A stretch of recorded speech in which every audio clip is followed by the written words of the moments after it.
And I think now would be a good time to bring up that you are clean now from heroin, right? Oh, yeah, that whole fucking joke. Yeah, I went so hard on that dog. Like, god dang. That was fucking great, man. Like 3 hours later, like, oh, by the way, I'm kidding. Yeah. By the time that no one was listening to the podcast, you're like, hey, guys. Nobody even made it that far. Yeah, good luck, Mark. Super clean now, for sure.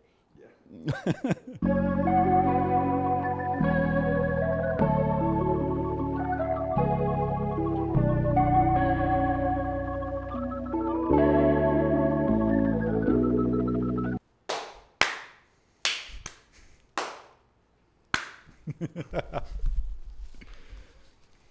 Yo, Marcus Aurelius. Mr. fucking Bobby. How you doing, brother? Good. Yeah. Ready to do the shortest podcast, which would probably be better off for everyone. Yeah, well, instead of us just rambling on drunk for 4 hours. This time, much less drunk, if not, not at all. Yeah, I mean, I don't know if I'm going to let that happen. Oh, we can pick up the pace here. Yeah. I think I'm going to... This Angel's Envy, is that the... which one is that? It's just the cheapo Angel Envy. It's still good. Every time I go to that liquor store over there, the guy's trying to, like... Upsell you on some shit? No, he's trying to educate me, and I'm like, bitch, I know more about this than you, dog. You should say that to him next time, see what he does. What, I'd call him a bitch? Yeah, I would start most of my conversations with that, and people really respect me.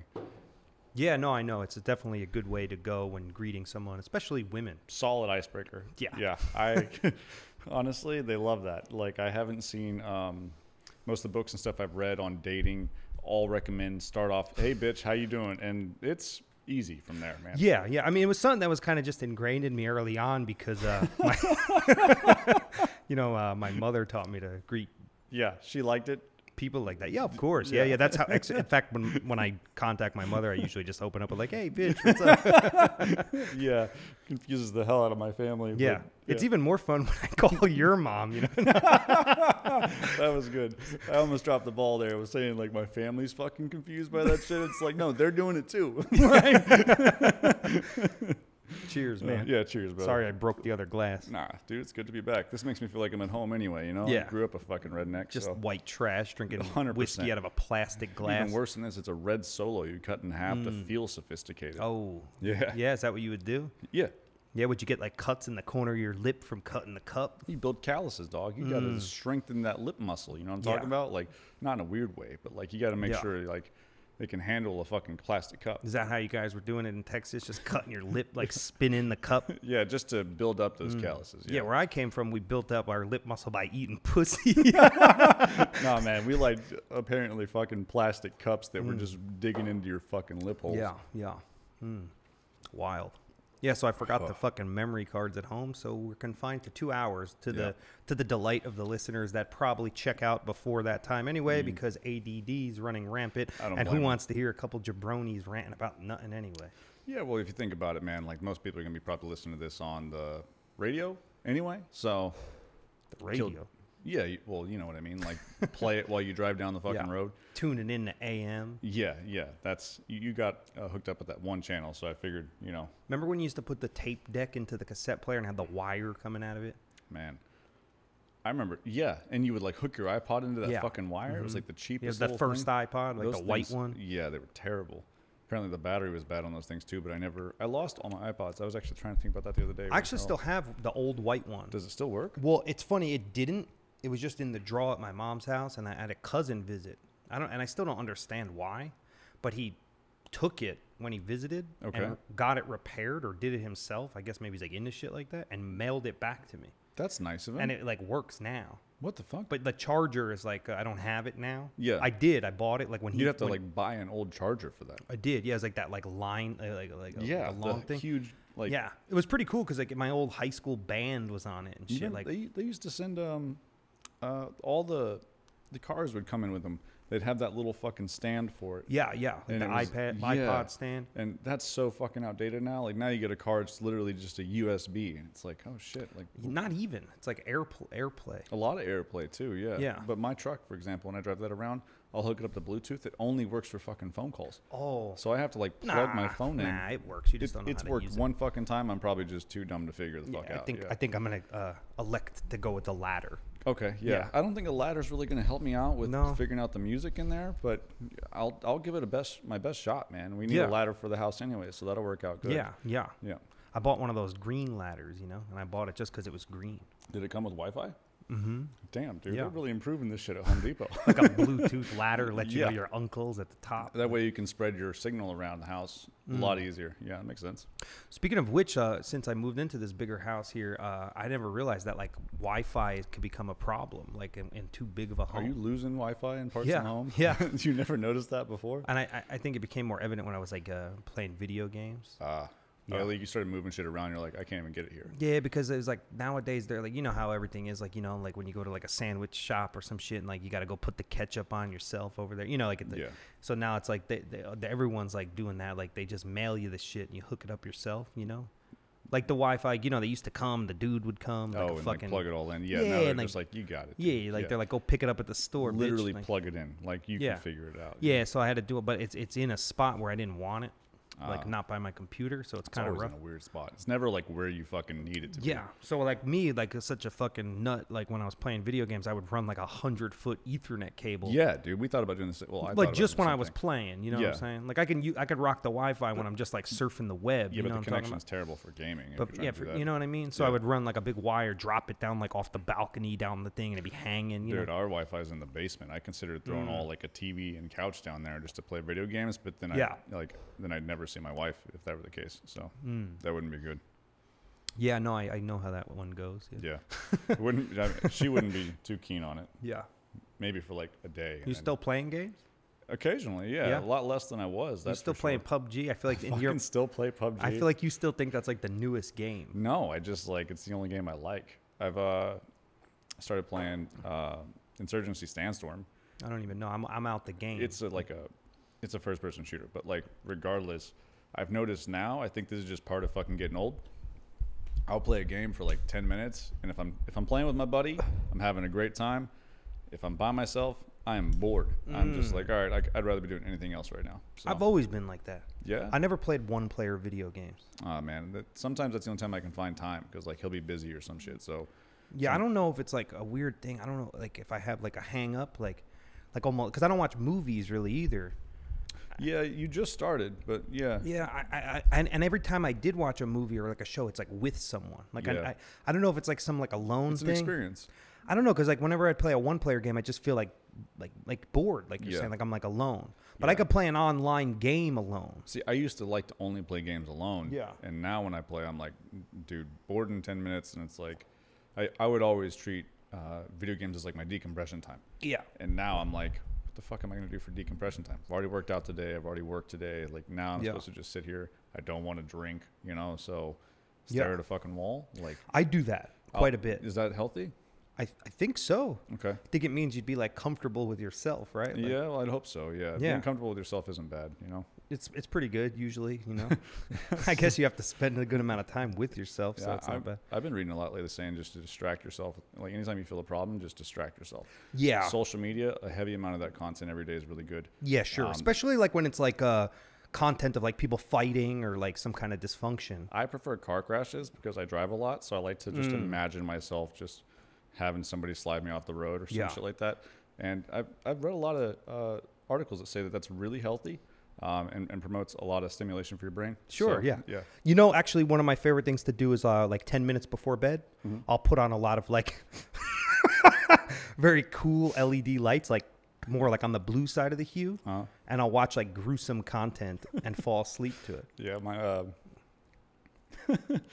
that sounds like that would help you fall asleep pretty easily. Yeah, especially when you just had a big heavy meal like a steak. 100%. Yeah. Now my wife's epileptic, so a lot of the times I just put on strobe lights. Oh yeah. Hoping we can get one out of her, you know. Yeah, that's pretty sick. I was almost thinking about buying her one for the next holiday. Dude, that's actually not a bad idea as a Christmas gift, honestly. I would get a big kick out of that. Yeah, like a strobing disco ball. Yeah, and she likes the night light on anyway, so it really helps out. You know, we're just flashing all night as bright as we can right in our faces. Honestly, you would think it would wake you up, but it lulls you right to sleep. Yeah, that's how I feel about the blue light. The dogs love it too, man. Yeah, I'm sure. Like, I bet. We just get some alarms in there or something like that going all the time, dude. It's going to be a good rest. Yeah. Yep. Yeah, I get it. Yeah. No, it's proven. Science says, man. But you were saying like how, you know, before that, like you're distracting your like self or whatever, and what am I going to do? Just like look at the wall, like. Yeah, I mean, started reading, to try to like kill time. That sounds so boring. Dude, when you get, our house is like in the fucking country. So sometimes if you do have downtime, it's like, well, what can I do to take up this time that doesn't feel like I'm just like wasting my life away? Yeah. Because games have started to feel like that. So it's like, I'll read a fucking book. And I think now would be a good time to bring up that you are clean now from heroin, right? Oh, yeah, that whole fucking joke. Yeah, I went so hard on that, dog. Like, god dang. That was fucking great, man. Like 3 hours later, like, oh, by the way, I'm kidding. Yeah. By the time that no one was listening to the podcast, you're like, hey, guys. I made it that far? Yeah. Yeah, good luck, Mark. Yep. Yeah, that was great. That's so funny. Super clean now, for sure. Yeah. No, I definitely spend a lot of time just looking at walls. I'm not even kidding. For real? Yeah, like I'll just like I can like lay in my bed for like no reason. Are you like visualizing shit? Are you thinking of shit? I think I'm always thinking of shit. Yeah. Yeah, I don't think I'm ever like, which is like, opposite to like what the Buddha would recommend, like clearing your mind. But I also think that that's like, all jokes aside, like a good benefit to me because I'm always visualizing things. Yeah. No, but I think that's what happens. Like you stare at something for long enough, you kind of get in a fucking trance. And it's weird how you can have like, and even with your fucking eyes open, it's weird how you can like start having visuals of whatever it is you're thinking about so deeply to the point it's like you can snap out of it and 20 minutes later be like, oh shit, I've just been sitting here just thinking, like going down a journey. Where the hell was I? Yeah, it's called not being present. 100%. And I highly recommend it. Just kidding. Well, you need a lot of boredom to get there. Yeah. Like, it's not phones don't fucking help with that in reality, No. Yeah. Yeah, the phones are wild. Like, do you ever actually check your screen time? Yeah, sometimes that shit's kind of sad. It is kind of sad. Yeah. But tattooing helps with that because like if I'm off, I have like mad high screen time. Yeah, literally through the week, I'll just see like chunk of time. Yeah. Nothing. Yeah, chunk it's like, of time, I was off. Of time. Yeah. Like, oh, okay. Like, but I don't. The hard part with the screen time is like it literally like that counts as screen time. Oh, is that right? Yeah. Sure? Even if you just open your phone and have it. It does break it down by app. It can. But sometimes it's just like adding up how much time the phone's open. And I mean, that fucking messes with it sometimes. I've had times where I'll be listening to Spotify on a drive. And it's like, oh, you've been on your phone for 3 hours today. And it's like, god dang, dude. Like I actually like wasn't on the phone, but it does count it. So Damn. I'm kind of like upset that you weren't on your phone while driving. Well, with like some apps, I try to do that, especially texting and driving, dude. Yeah. It always comforts me, especially when I'm on my motorcycle and I see look over and see a guy texting. Yeah, man. It makes me feel really good. There should be signs up that say that people should text and drive. Really, you just got to do it responsibly because the people that really fuck it up aren't the texting drivers; it's the texting crashers. That's the problem. If you really, I think they got to get better with the knee driving technique. That's the one I use. Yeah. You kind of like you get up on like the ball of your foot, and you kind of wedge to the wheel with the knee. You know what I mean? And you could do the 2-hand text. You just pin the wheel a little bit. Yeah. Yeah. I mean, I don't really need to get 2 hands in there. I can kind of like just swipe around my thumb. Fuck a lot of messages up, but that it just adds to my fun. Yeah. Trying to clear that up. And like, later. who the fuck wants to do the voice to text, right? I think only lunatics do that. Yeah. Yeah. Yeah. Like talking to yourself to text your buddy. Like, you look insane. Come on, man. Yeah. We didn't make phones to call or talk to people like that. We made phones to text. Yeah. Yep. Especially when you're driving on the freeway. 100%. Yeah. It's actually the only time I look at my phone and talk to people. If I'm getting on the freeway, that's when I'm going to start texting. Same. Yeah. And that's what I'm saying. We need those signs there so that people can know, like, this is the opportunity. You're not doing nothing. You're not operating like a heavy machinery vehicle or anything like that. Like, it's a perfect time to get all your little stuff out of the way. Yeah, especially if you're drunk. Well, again, same thing with drunks. Like, it's not the drunk drivers that are the problem. It's the drunk crashers. Yeah. And drunk driving is a lot of fun. Definitely. All the cops I know in town, especially back up in Rhode Island, totally recommend it. Yeah. Yeah. Yeah, I don't see why they wouldn't. No, it only benefits them, It's like job security, right? It really is. It's completely job security. Yeah. And it keeps you in a system that cares about you and wants to take care of you and try to get you through it so that you're on the better path to drunk driving again. So yeah, that's what we need. Yeah, like remember like in school when you did the golf cart with those goggles? Did you do that? Drunk, yeah.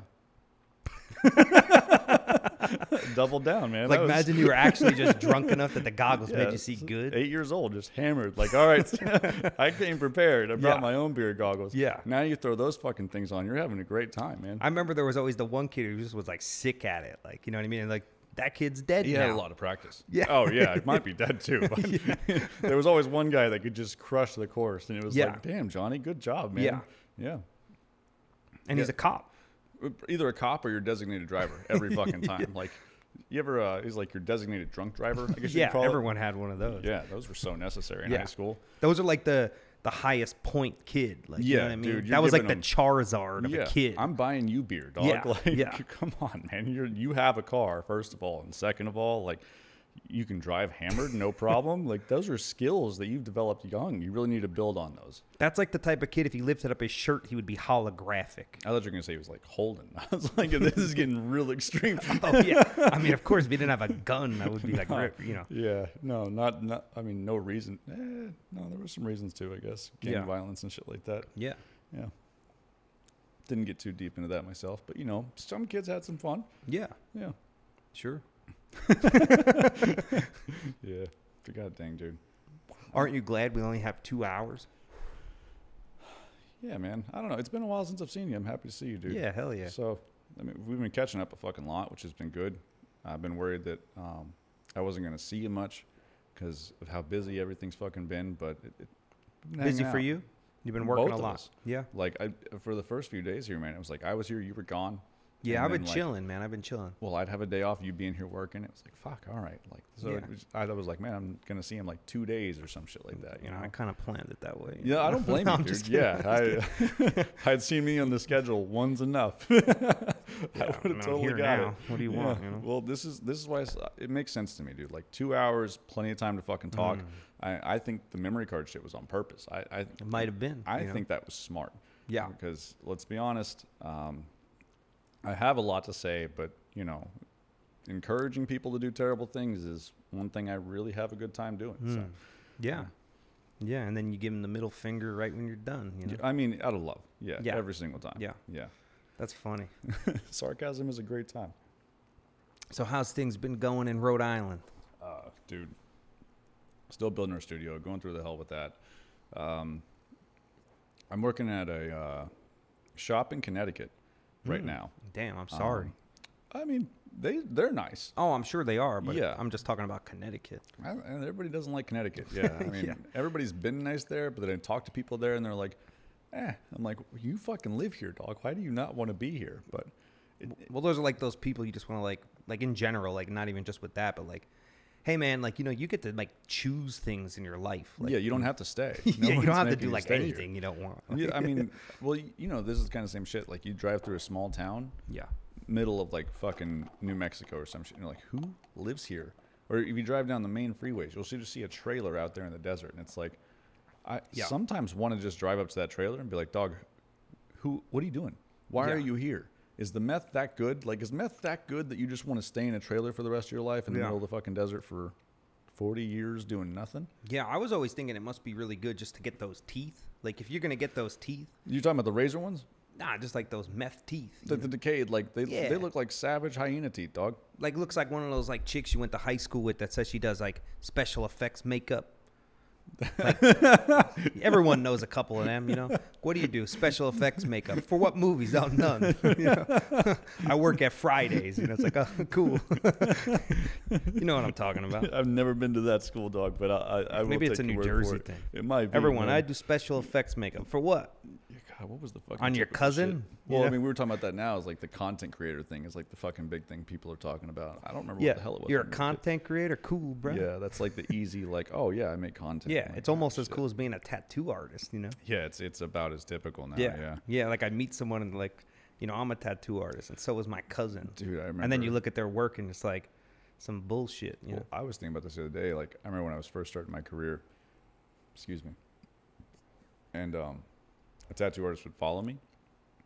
It didn't matter who it was, but it'd be like, fuck, man, I had so few people who were tattoo artists who were following me. Yeah. And now, whenever it happens a lot more often, I'll click on their page and I'm just like, fuck, man, like that's where I was. Like, I was like a scrub kid, like trying to figure this shit out, you know? It's crazy how it's fucking changed.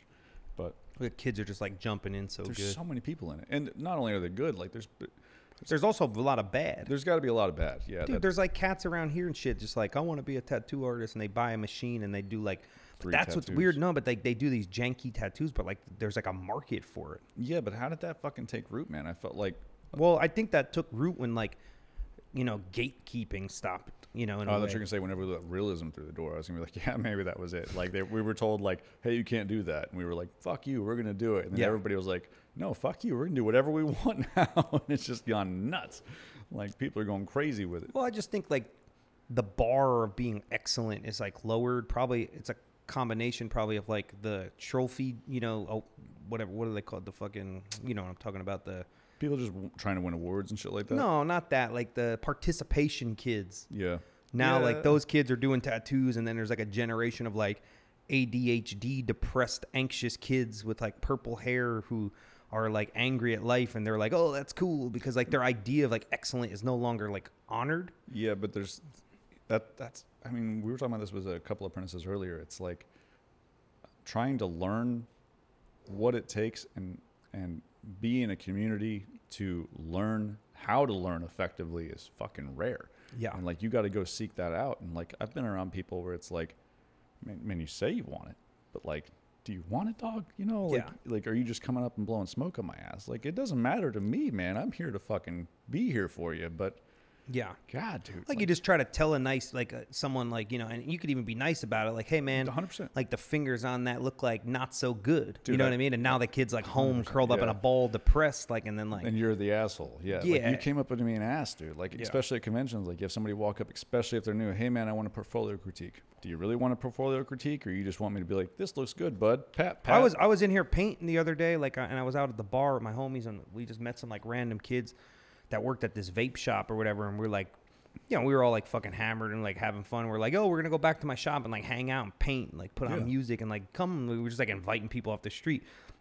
And this kid came and he's like, I want to be a tattoo artist. And he's like, I tattoo at home. Cool. And he was in here and he saw my paintings, and I showed, you know, they showed him my work and all that stuff. And I was in the corner painting, hanging out. It was like 3 a.m, maybe even like 4 a.m.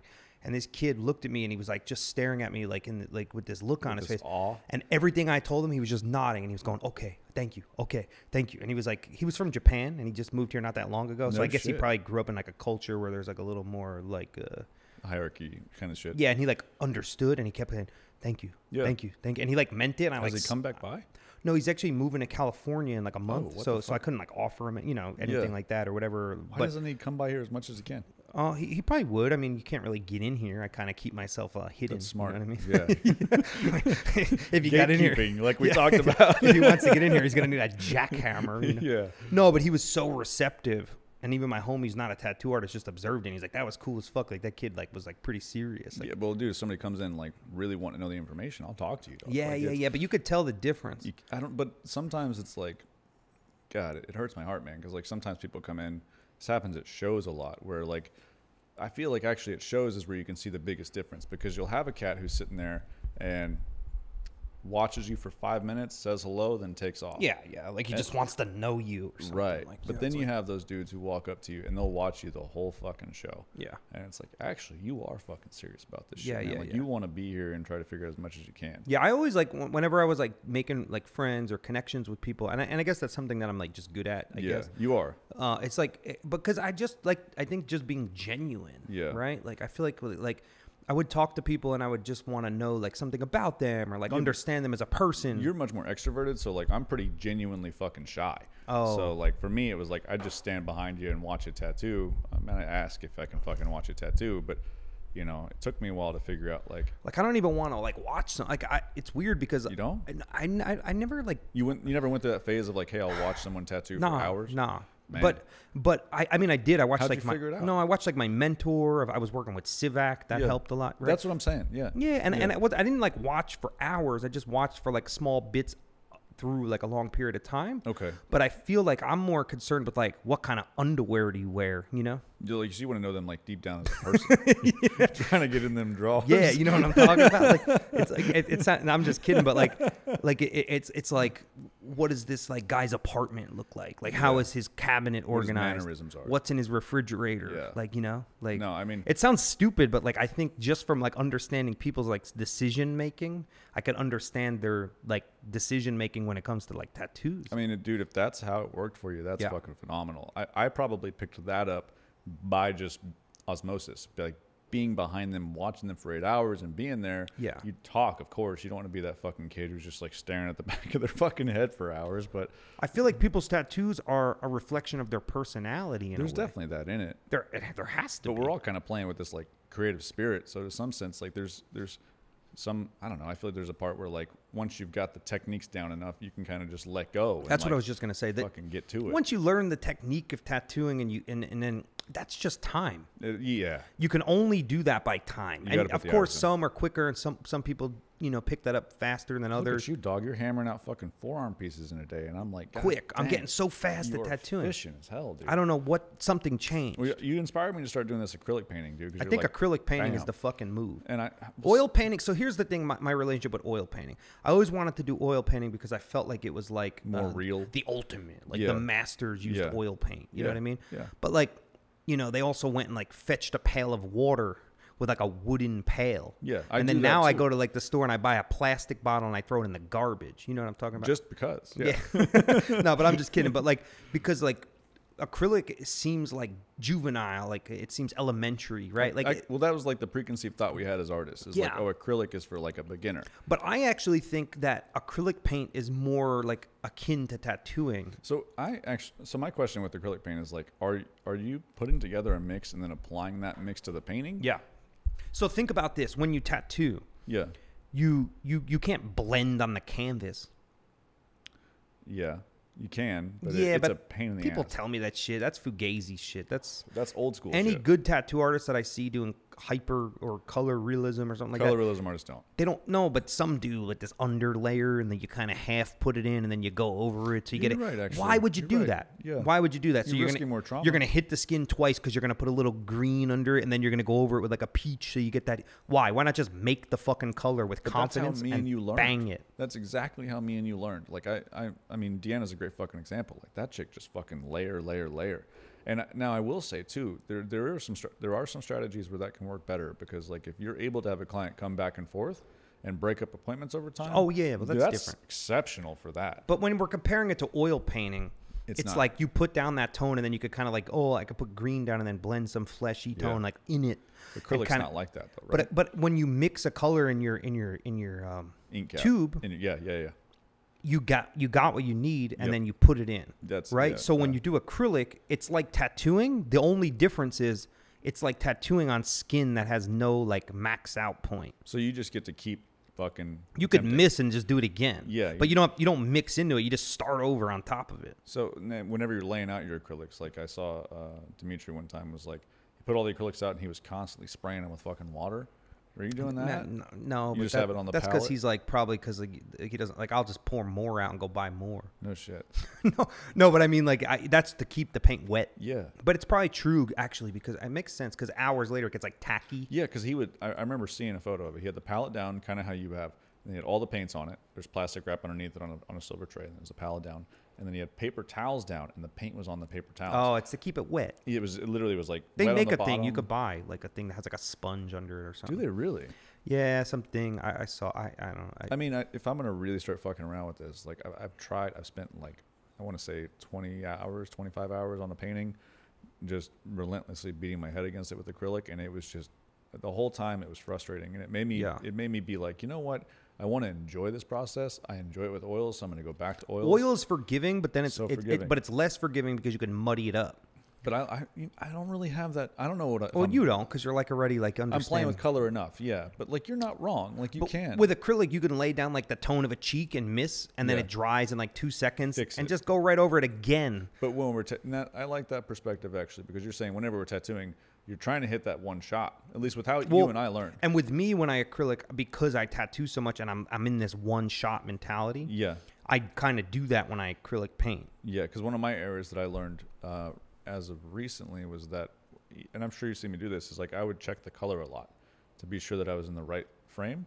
And a lot of the mentors that I've had recently never do that. I don't see you do that at all. I don't look at my brush at all. Color, bam, like it's close enough. No, if the value's right, and then I go down with it, and I'm like, it's a little off, and then I just remix it, and then go right over that again. And I've been. I like the mistakes now. Like I've been leaning more that way too, man. I've been kind of enjoying the it just needs to push this way. So like, it's wrong right there, but then I'll tap it in that one and just guide it where I needed it to be.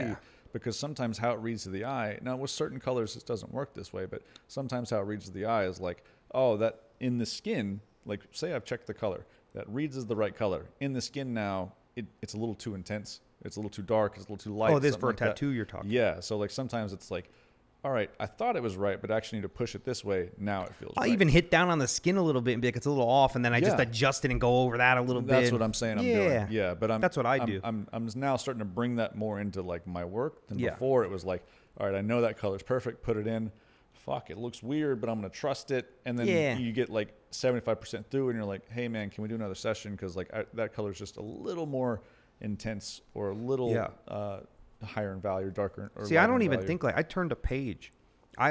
You saw I just did a whole forum in one jam. Yeah, you were hammering. Just bang, bang, bang, bang, bang, bang. But like, just like, I don't even like fucking move. I don't know. Maybe I just hit a certain point now. But it doesn't seem like you're just grinding into them either to try to get it done. No, it's not about that. No, well, I'm saying that because I said you're hammering them. Like, it makes it sound like you're just over there with a fucking jackhammer getting this shit taken care of. Like, I think I'm at peace with what I know what I want. Yeah. I think it confident. I think it has to do with your life. It sounds so stupid. No, it does. Like that makes me think, like, am I too fucking cautious in my life, you know? Probably. Yeah, it would make sense, you know? I think unzip your pants, drive drunk more, you know? I've been practicing the drunk driving. Yeah. You can get good at it. You really can. Yeah. I love it, these pores you do. It's great. Is that too much? I thought that was like a finger. I thought that would be okay. Yeah, you know. Depends whose finger we talking about here, you know? That's fair. You get those fucking sausage link fingers. Man. They're like actually like really feminine. Guy's got the Jimmy Dean fingers, you know what I mean? Like Jimmy Dean the sausage. Yeah, got the Jimmy Dean fucking mitts. But like the slim version, you know? The Virgin Slim Jimmy Deans. You know what I'm talking about? Oh, my bad, dude. I didn't even see you were empty. That's all right. I see how it is. It's like, yeah, well, I won't forget. You know. Good. Always remember. Oh, shit, man. I feel so bad. You got to drink that out of a plastic cup, man. That's like honestly, dude. It does bring back some roots of like you feel at home. Like, yeah, like we lived in Palmdale, California, and so there's nothing fucking there. And we would drive out into the desert, and there was hills. What brought you guys there? Meth? Predominant amount of meth. Yeah, it was really good business work out there. Mm-hmm. Yeah, and my parents both worked at the hospital, so it was just, you know. So the other, like each parent respectively can OD, and the other one will resuscitate. No, they took care of all the people that meth was sold to. Oh, yeah. So it was just easy business. Yeah. And that was. We'd go out on trucks and off road, and this is like what you're partying in. You just sit on a fucking tailgate. But you were drinking like Wild Turkey 101 or something. With meth, yeah. Just parachute. That meth way you into could stay awake, you know. Yeah, you had school tomorrow, so yeah. Yeah, it was like a redneck Four Loko. Yeah. I mean, that's a really good name for it. I wish at the time we would have thought of that, because redneck Four Loko sounds like it wouldn't be that intense until you drink it, and that shit's gonna fucking get you. So where in California was this? Palmdale, California. Palmdale. Yeah. Was this on the beach? Nah. Not at all. So it's out in the high desert. Was there palms there? Yeah. Probably. Yeah. I don't remember there being many, but you know, it wasn't exactly like the best fucking area at all. Actually, I do think whenever we lived there, it was the meth capital of the world. Yeah, but everyone tells me that everywhere I go. Really? Well, they tell me that about heroin. Going some sketchy places, dog. Yeah, Ohio. Oh, it's the heroin capital. You know, I mean, everywhere I go, everyone's like, yeah, everyone. I'm like, I think that's just like everywhere. It could be, man. All I know is this actually legit happened to one of my third month or something like that, freshman year. There's this kid in front of me. He was a good kid, man. I actually really liked him. He was a senior. He turns around and he's like, hey man, you want to see meth? And I thought he was fucking with me. I'm like, sure. And he pulls out a fucking quart-sized bag full of meth. And I'm like that, huh? God dang, dog. Okay. And the teacher's right there, like 8 feet. Yeah, the teacher's probably trying to cop. No shit, man. And, did the kid have a mullet or? Bald. Yep. Fits the fucking. By choice, or he was like just buzzing it? Nah, I mean, just by choice. Like, he just buzzed it fucking super short. Yeah. That was the style, I guess. And that was the first time I ever saw meth. Did he wear Doc Martens? I don't know. Did he have tiki torch? I gotta be honest with you, dog. I didn't know what Doc Martens were at that point. Like, I was fucking brand new, man. out there, they didn't even know Kurt Cobain died yet. Like, yeah, probably not. Yeah. Probably didn't even know who Kurt Cobain was at that point. Yeah. Barely knew who fucking Nirvana was. Yeah, like they were just behind in the times. Yeah, we were still operating on newspaper and fucking wagon wheels, you know? Yeah, sure. Yeah. And mud trucks and plastic cups. Well, and those meth heads have, like, so much energy. They can really pull those wagons. You don't need horses. And they don't need much food. You just set them on course and they go, dog. So you just have, like, one dominant man and a couple meth heads pulling the sled. You know, yeah, well, you've seen, like, dog sleds, meth sleds. Oh. It's the same shit. And the whole town operates that way. Real efficient. It's incredibly beneficial and environmentally friendly. Yeah. Yeah, you would think that the meth labs would, like, make it, you know, bad for the environment, but these guys just go. And I would think that's, like, even more efficient because you probably have to give a meth head a lot less food than a horse. And water. They're like camels. Yeah, they don't even need it. They don't need much, man. Give them a Gatorade once a day, they're fucking set.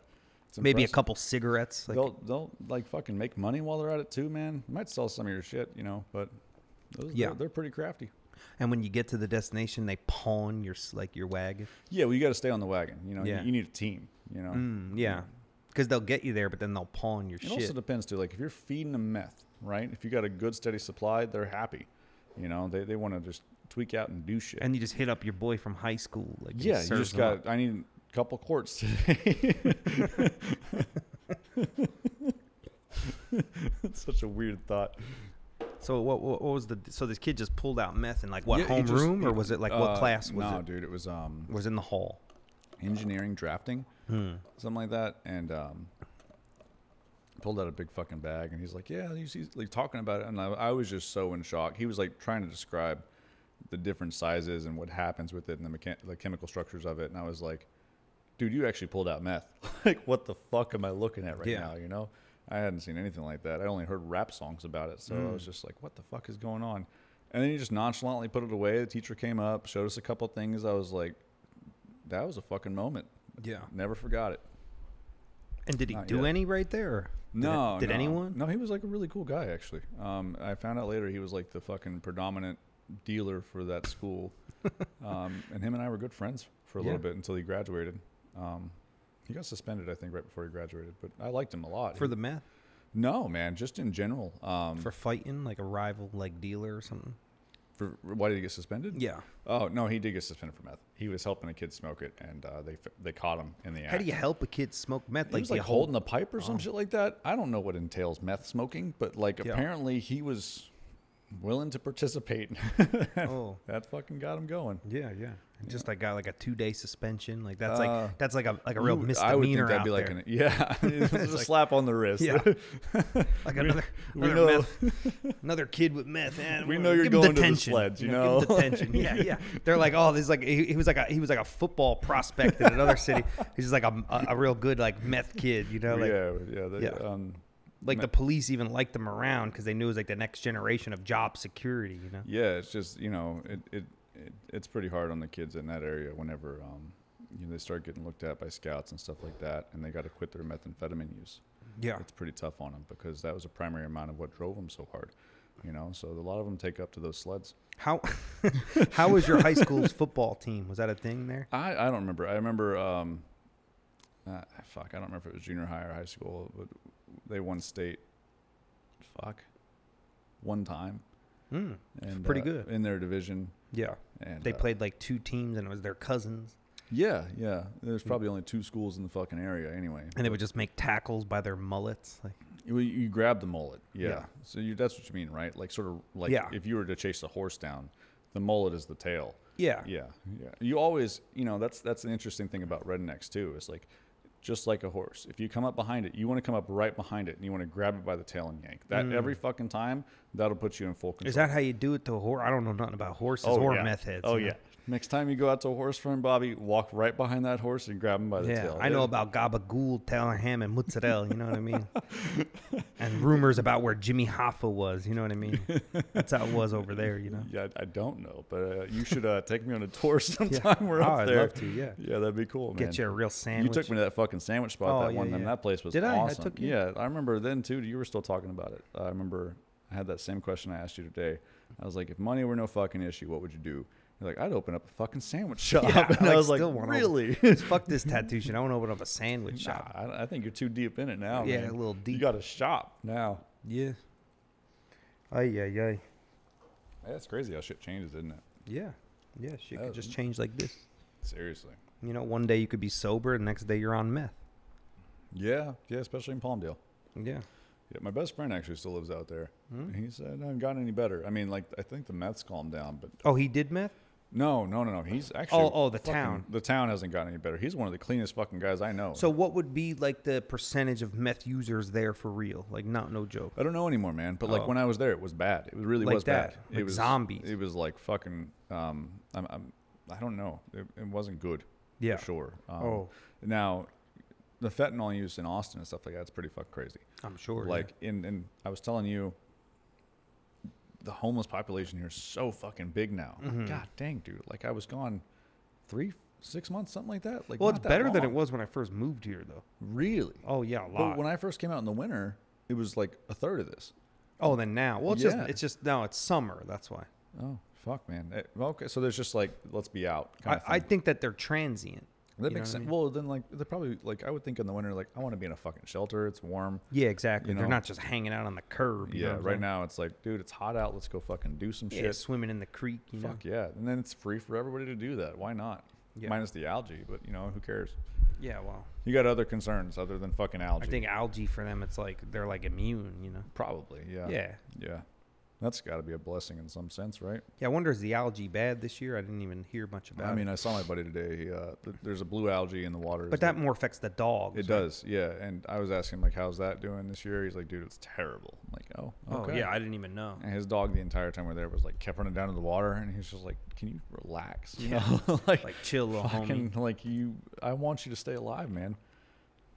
Of course, the dog don't get it. I just try to stay hydrated out here, man. I think it was over 100 degrees for 39 straight days. I think I'm drinking like 2 gallons of water a day. That much? Like I've had at least 6-7 liters today. It's ridiculous. Yeah, but the problem is then you just gotta piss. You saw me, dude, pissing like a fucking racehorse all day. It's like I'd take a break, piss, come back in, draw for 5 minutes, piss again. It's like doesn't end. I'm so thirsty. I'm like I don't understand it. Like I'm just fucking wanting to drink water the whole fucking time. It makes you like tired too. Yeah, well, and then I'm pounding coffee on top of it, so that ain't helping. That's a diuretic, right? So like I'm gonna piss myself the whole fucking time on. I drank so many cold brews today. I felt like I did a key bump. You know? Yeah, I think that's my 3rd one today. Yeah, but this is like gasoline cold brew. Doesn't fucking hit me that hard. Yeah, it used to not do that to me, but lately it's been. No shit. I go through like cycles, like 8-year waves. 8-year cycles? Yeah. Where you have a week where it's like, man, this is getting me, and then bam, right back to normal. Mm-hmm. All right. Yeah, lately it's like I take a sip of this shit and I'm like feeling like anxious. Maybe you should, maybe it's because of the keto. Maybe I need to do keto and then like that. You know, that might be it. Yeah. Keto. I've been doing that shit over a year now. You've been on it. Like, I was actually pretty surprised the other night when you're like, yeah, I haven't taken a break once in like 8 months. I was like, damn. No, more than that. Really? When I went to New York, I had 2 beers. Yeah. At Other Half Brewing, just because I haven't had it in a while. And it like wasn't even that good to me. Like, I don't even like, the carbs don't even taste good to me now. No shit. Yeah, it's like eating like paper. What? You know? Wow, I would have never thought you'd ever say that. Like a bowl of rice to me tastes like eating a manila envelope or something, you know? Like, those are delicious. Yeah. Yeah. You know what I mean? No, I've eaten them. Yeah. Yeah. Yeah. You don't like manila? It's the only reason I don't do keto is because I'd still want to eat paper. Now I just see people like shoveling bread into their mouth, and I'm like, you might as well just eat like paper mache. Yeah, I mean, you know, that's how it feels to me. It's just like binds up your like intestines and shit. Like, yeah, you're eating like dough. Like you might as well just put glue. All right, so if you went on a trip to like Italy or some shit like that, I'll eat everything. Okay. Yeah. You break keto for that. Yeah, I think so. When you go to Germany, are you gonna fucking? Nah, what am I gonna do there? I'll get a sausage link and be good. They're like fucking bread and sausages the whole time. Yeah, fuck it. Their currywurst is fucking delicious. I'll eat a sausage and go to a techno club, and I'll be good. Yeah. There's plenty of sausage at that techno club too. You'll have a great time. You know what I mean? I want that German Wiener Schnitzel. There's a hefty supply. Yeah. There's no shortage. You know what I'm saying? Yeah, I think I'm tracking. Yeah, I'll skip the pretzel. There's food carts everywhere. So, You know, hang out with a couple schlumpas. yeah. You know? Find a glory hole. Yeah. Yeah. Perfect. Yeah. And I'll bring the Wiener Schnitzel. Yeah, it's always like the question, right? If if you ever had a friend who said they've gone to a glory hole, it's like, which side were you operating on? Yeah. Like, were you the one that was hungry? Yeah. Or were you like the soup kitchen, you know? God, Jesus Christ. Just dishing out chowder, like. Just dishing it out. From New England, I'm here to fucking Yeah. let it go. Oh my God. That's You know what I'm saying? terrible visual. Fuck. Oh, man. I love Germany, by the way, man. I can't wait to go out there. It's probably my favorite place because of, you know, the glory holes. The chowder, yeah. Yo, I was just fucking thinking, you know how like if a chick can like not wash herself, it can smell like the ocean. What if a dude didn't wash himself and his shit smelled like the ocean? That'd be wild. Yeah, I was thinking more like cheese, you know? Well, I mean, that's probably more realistic. I'm just saying, like, what if that was like an alternative? You know, is it's like, dude, you fucking showered? Your dick smells like fucking, I don't know, shampoo or something. Yeah. Yeah, I don't get it. Oh, fair enough. Yeah. So, like, when he ejaculates, the semen itself smells like seafood because he hasn't showered. That's the theory I'm proposing. That would be a fucking wild. Like the guy just busts off and like serves up some sashimi. Yeah, it's like you went to a fucking crab shack Yeah. and this guy's sitting out there just fucking dishing it out. Yeah, just dishing out sake toro. Just spicy mayonnaise the whole Yeah. time, but it tastes like fish. Yeah. Yeah.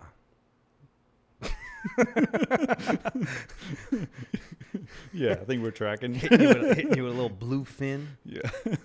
Some fucking albacore. Some of that deep water fish. Just pulls out some fucking fish meat. Like, Hey, man. To each their own, you know? Thank God that ain't a fucking thing. what's that? What I was just talking about, you know? Like, thank God that ain't a fucking problem that dudes have to fucking deal with, man. That'd be rough. What's that? Just some stinky chowder? Yeah, well, I mean, like, the worst you do is smell like fucking ass, you know? Take a shower, you're good, you know? Yeah. But For like, some. Well, I mean, there's chicks, dude. Like, well, not that I know much about it. What the fuck do I know? But there's this one chick I saw a reel of, and she's like, yo, sometimes my pH will be off, and, like, shit's just smelling different down there. And she was talking about how, like, dudes would blow loads in her, and that would throw her pH off sometimes. And I'm like, God dang, I didn't know that was even a fucking thing. Yeah, it's like a real scientific, like, chick. I didn't know that was something you could be scientific about, to be honest with you. Like, I think like she just needs to eat some pineapple. But potentially. I'm just happy there's someone out there doing the homework, you know? Yeah. Because I didn't even know that was shit we needed to know, you know? Yeah. Yeah, I wonder who like would research such a thing. Maybe the teacher from the kid who had meth before, just like Yeah. does that work? Well, they would need to be included in on the experiment. You know, you need a wide body of people to be sure that it's accurate. I wonder if like high usages of meth. It's got to fuck with shit, right? Yeah. Oh, man, I heard this story one time. This chick's vagina fell out, and she was like a heavy meth user. And I'm like, I didn't know that could happen. Yeah. But I don't know if they were saying it like just flopped out or some shit. I wonder if that's how like Inside Out Boy was born. I wonder if that's how. Remember that? The cartoon? There's a cartoon called Inside Out Boy? Yeah. No, I don't know what you're talking about. I think there was. I could be wrong. My first thing I went to was Fleshlights. I was like, I wonder if someone's like, dude, I can just like imagine if a chick's vagina just fell and she like went inside out. Yeah, she basically has a penis at that point, right? Or just like she was like You're saying she just emptied. like she came all the way out, like even Like her, that was the seal, and it just like guts. her like no, not even. Oh. Like her body came out. She just flipped inside out and had a vagina again, but it was the inside was the outside, and her head was intact and everything. That's like some Inception shit for sure. You know, and then just like gave birth to a kid that was inside out. That'd be the easiest way to give birth. Think about it. If you want to give birth properly, like you want to have an easy birth, do meth. And then flip your vagina inside out. You got to go inside out a little bit, but like it's gonna be way easier once the kid's out there. Like the kid just grows outside. You're just the like dad gets to meet him 8 months early. You're just football passing the fucking kid off to the doctor, and then You're just holding the kid as it's growing. I hold him in there until he's 18. Yeah, That way his mind's like almost fully developed. Yeah. He's just ready to go. And because you did so much meth, you can give him a proper upbringing. When you could probably hold on to him a lot longer. Yeah. Because you have an incredible pain tolerance from all that meth. Yeah. Yeah, I would And imagine. you can just get the kid addicted early too. Two birds, one stone. Yeah. Are you a businessman? Some will like to say. Yeah, that's a good strategy, man. You know? What the last podcast was all me talking about heroin, and this one's meth. Yeah. It's great. I'm just trying to think what we're going to go to next time. Is it going to be MDMA, cocaine? I'm gonna have to make a list and do some homework. Yeah. I guess. Yeah. That's funny, man. I don't know. There's this cop I was listening to recently who was talking about. He's like, heroin users aren't the problem. They stay inside. Weed, they stay inside. It's fucking crack and meth, man. Those are the guys that like they smoke and they want to get outside and do shit. Yeah. And it's like, yeah, that kind of makes the most sense, man. Like, those are the guys that you see videos of on YouTube just doing wild shit that like people shouldn't be able to do, but there they are. I've seen a fair share. Yeah. Yeah. Gone down some rabbit holes. Yeah. Man. No, just go outside sometimes, you know? Oh, yeah. Well, I mean, there's plenty around here. Yeah. I'm thinking of where I'm from. Yeah. It's like, there ain't nobody around. I just want to cross 35 and you go under the bridge. You can just step outside and it's like, you know, what you doing today, bud? You know? Yeah. The fucking guy tried to give me half a chicken this morning and I'm just like, that's crazy. That was the fucking first time I've ever been offered anything from a bum, dog. I was like, thanks, dude. Like, that's nuts. A bum offered I you almost chicken. wanted to take it because it's like, how giving could you be, you know? Yeah. But yeah, maybe I should have like given him money because he was trying to give me shit, you know? Maybe that was his goal. Maybe so. I don't Maybe know. he wanted to give you chicken so he can get meth. I mean, he went on a whole rant. I was like, nah, dude, I'm good. He was like, dude, I was in the Marines. I'm used to serving. He went on a whole rant, and I was just like, all right, bud, like, that's nice. I'm going to go get some paper towels at Target, you know? Like, I'm not here to eat your chicken. Imagine if, like, a guy gives you this sob story how he was, like, a U.S. Marine and, like, help him out, and then you just pretend to be, like, from Afghanistan. And you're just like, but like the bad guy or yeah, some yeah, shit? yeah. Like yeah, you're yeah. like, you killed my brother. No, You know, like one of the people that made it. Like one of the people that's like, fuck you. Like, he's like, I'm a Marine. I can use $10. You know, like I served this country. And you're like, man, you killed my brother. Like, oh man, dude, I feel like that would be the guy that just snap and like go rage. You know, he would definitely be the guy to be like, oh, now's my moment. Like, fair enough, bud. God, I wasn't prepared for that. Didn't expect to get murdered today. I did the other day. I was walking into the Target and the guy was like, hey man, can you buy me a blue Gatorade? Like, you got all like specific, and I was like, all right. Like, yeah, what, the guy the other day, was it no, that was you at the hair? that was a different one at the gas station. But the other guy over here at the Target was like asking me, but he wanted like a specific one. He's like, can I have a Gatorade Zero blue? Like, I was like, happened to me the other day at the Target too. I went in there. He's like, can I get a lean cuisine?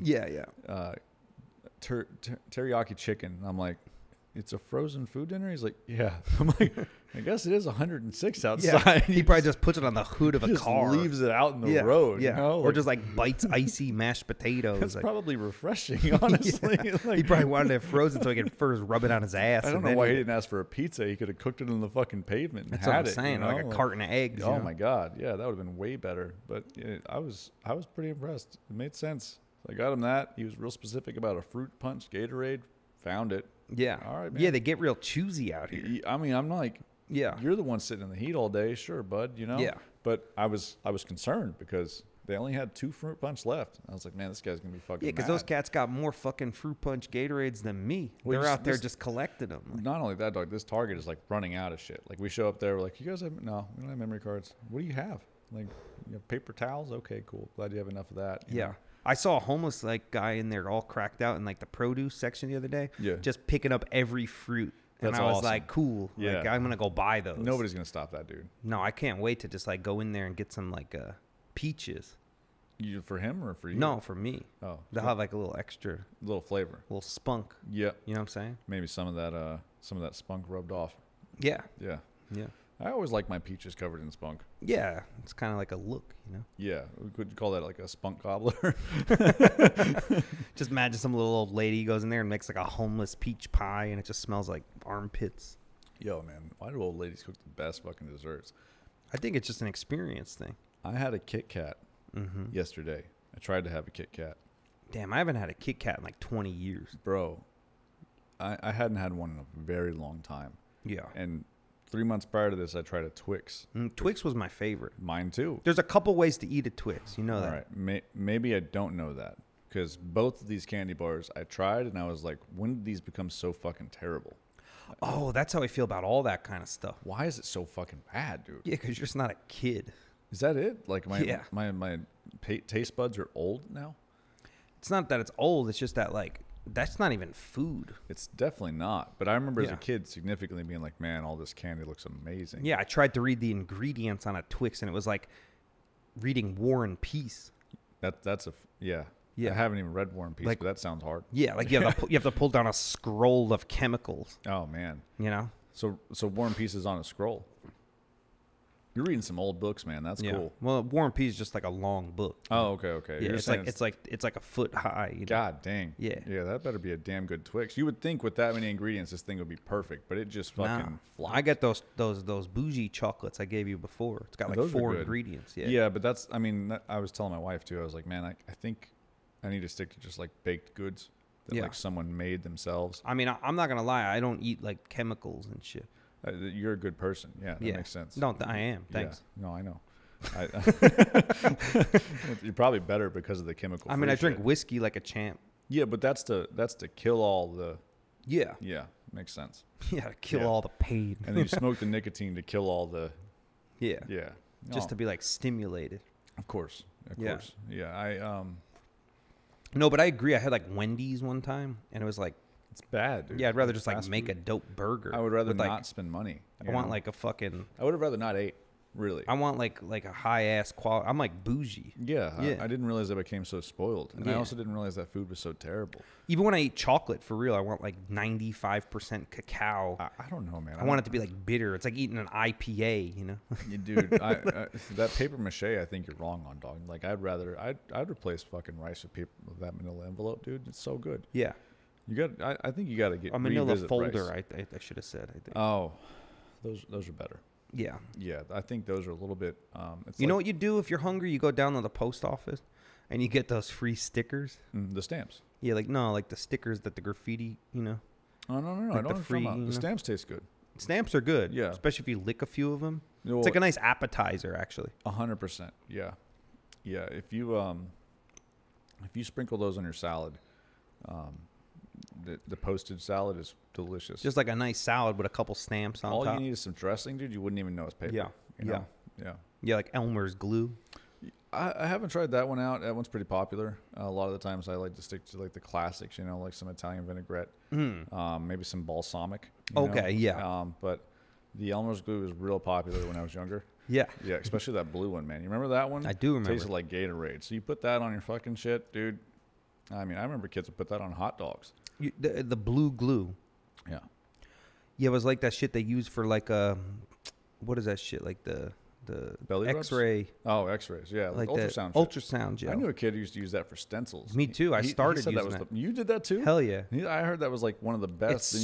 It's so good. This stuff you just showed me recently is amazing. God dang. Civac gave me that shit. I'm going to keep that as a secret. Yeah, I don't even think we should talk about that. I bought like the last supply. No, there's like none. It's like literally take any stencil product in the world. 10 times better. 10 times. And I'd be a liar if 100%. Like I don't plan on sharing that. I'm not even going to say the name of it. I want to have like 50 tubes on backup. I only have one. Yeah, I'm going to send you some if you run out. Yeah, you can't even buy it. I found it, but I bought. They had 4 left. I know, in like the world. Yeah, I think because anyone who knows about it just. I ordered it from Puerto Rico for fuck's sake. Yeah, I'm like, God dang, it's so good. Exceptional. Not gonna lie, that stencil stuff. It's cum. Yeah, but it's also like one of the things I never liked about it was that it's so light and it smelled fishy. Yeah, it's like almost like a guy had like a real oceanic palate. He hasn't showered in a while. Yeah, like a fucking New England chowder. It just doesn't like get that tackiness that you need a stencil to get. Yeah, it's like he went down to Uchiko on South Lamar and ordered like a sashimi platter. And they left the pineapple out every fucking time. Yeah. Tired of it. Yeah, I can't do it anymore, man. It was a lot of times it just felt too thin on. No, that stencil stuff. It's like you might as well just use water. You can't rub it in. Like, no, it's Fugazi shit, bro. That stuff that we've been using that we won't say. That stuff's amazing. I used to use stencil anchored, and that would work a hell of a lot better in stencil stuff. Yeah, I like that more as well. Much better. Yeah. But it's just a lot. Stencil stuff is just so much more convenient to get your hands on. Well, the anchored is easy to get your hands on, no? Yeah. I just feel like predominantly, if you were to walk into a place, the possibility of them having stencil stuff over stencil anchored, so much higher. Oh, yeah.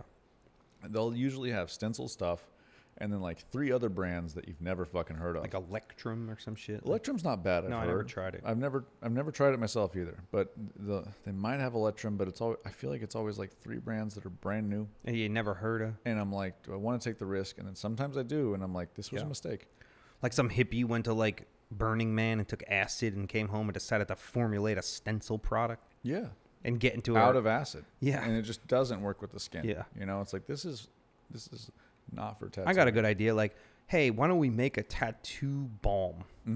Yeah. Because, another one. Yeah, because the market's not saturated. There's definitely not enough. Yeah.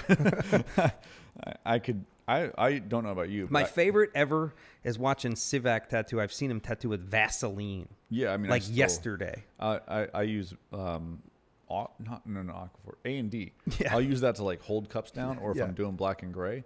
Like typically, I have like a very specific company I use, but I've ran out. The best tattoo artists I know, I see them. They use just the old school shit. Yeah. Like, I mean, I feel like that way about all this shit, even healing. Like I've been hearing like young tattooers saying, "Oh, don't do this and don't leave that thing on and take it." Like, dude, if you put a tattoo on correct, it should heal, in my opinion, no matter what. I mean, it should, yeah. But we both know it too. Like being able to get into a tattoo a second time. That tattoo is going to be fucking amazing. You can get into it one more pass. Oh, yeah. Oh, dude. I'm just talking about, like, if you need to go to all these, like, crazy extremes to heal it. Like, you shouldn't. Stand under a fucking salt lamp and hang out on your back and, like, do fucking, planks for an hour and then, don't shower and do Everybody this. knows. Every tattoo artist in the industry knows. If you're not rubbing fucking quartz crystal into your tattoo 6 times a day after it's done, you're not going to have a good heal. Well, I feel like here in Austin, that's like probably the standard aftercare procedure. Yeah. You stand under some amethyst real quick and you kind of just like gaze into the moon. Well, my question always for my clients is like, are you rubbing the pointy end? Because if you're not using the sharp end, it's not going to heal well. And I know it hurts. Yeah. I know it hurts, guys. I hear you. But you got to fucking stay strong, all right? You just got to fucking grind into that motherfucker and just shred it off like a cheese grater. Yeah. I mean, I even recommend sometimes actually just using the cheese grater. I've seen people do that. Excellent heals. I know it sounds contradictory. Well, the cheese grater works really good for healing when you get out of the hot tub. For sure. Or the ocean. Yeah. I've seen salt water do some amazing things for tattoos, or antibiotics as well. Yeah. Well, it's cool because you know that if you go in the ocean, you then can just use the antibiotics. Or just have your dog lick it off too. Like if you go in the ocean, the best way to clean it off, canine's mouth, your wife's mouth, or antibiotics. Yeah. Neosporin straight to the fucking dome. Don't even stress out.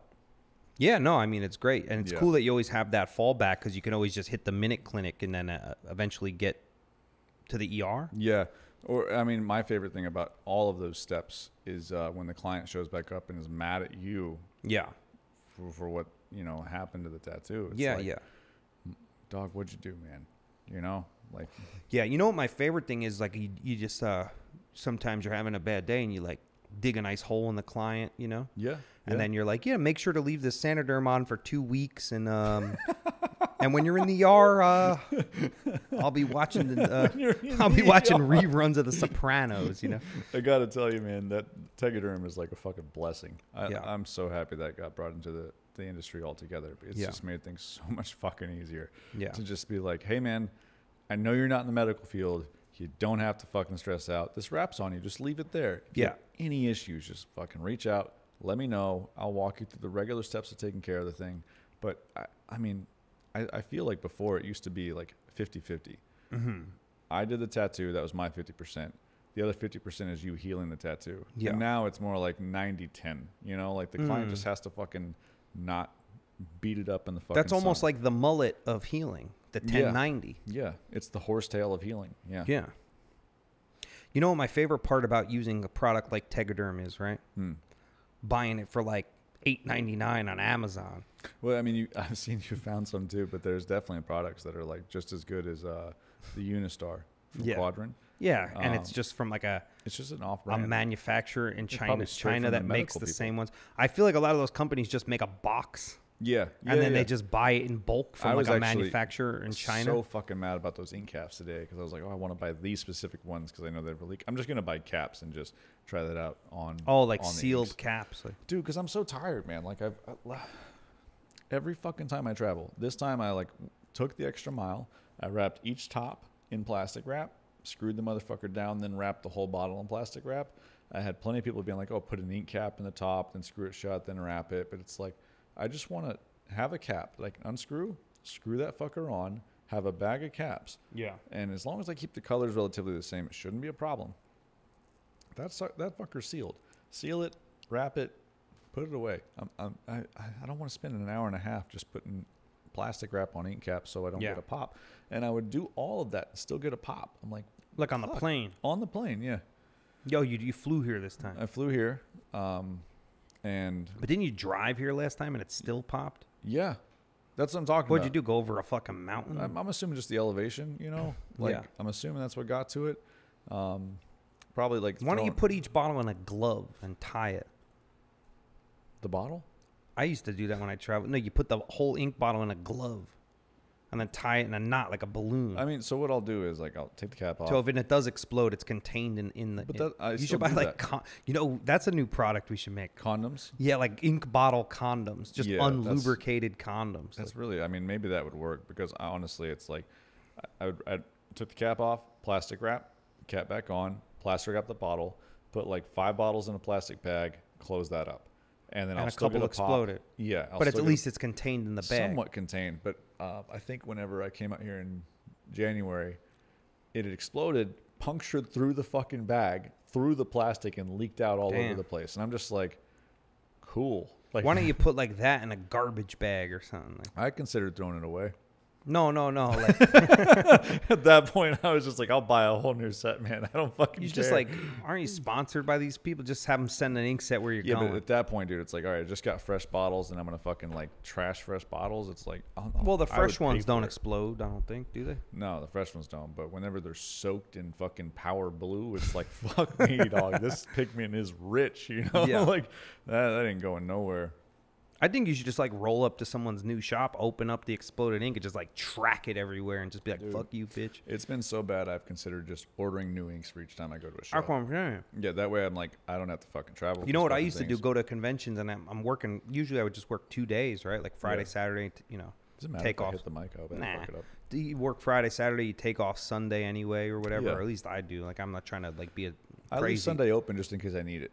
Yeah, exactly. But like I would just figure I'm doing one tattoo at a convention.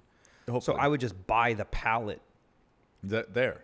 Yeah. But I've showed up to conventions and... Or just scrub it from your homies. Dude, I've showed up to conventions and not have a particular color that I need. Yeah, I know. So that's like where you got to like adapt and overcome. But I mean, there's times where it's like, I know... What are you, a second year tattooer? Like... You talking shit? Yeah. 3? Give me the primaries. Come on, man. Nah, dude, I'm trying to have every color out. I mean, I'll take those. A lot of times what I'll do is I'll buy the entire fusion set, and I'll take hive caps, and I set out the entire stack of hive caps. They usually come in a stack of 5, and then I pour every single color, every single value. That you might need. Like that exists. See, that's what I stopped doing. No, man, it's so much fun. It looks so pretty. Yeah. No, it does. It does. Especially when you like bump into your tray and flip it off. Oh, well, I mean, a lot of times what I've had happen is I'll bump into the tray and the water tips, and that just splashes across the whole thing. Yeah.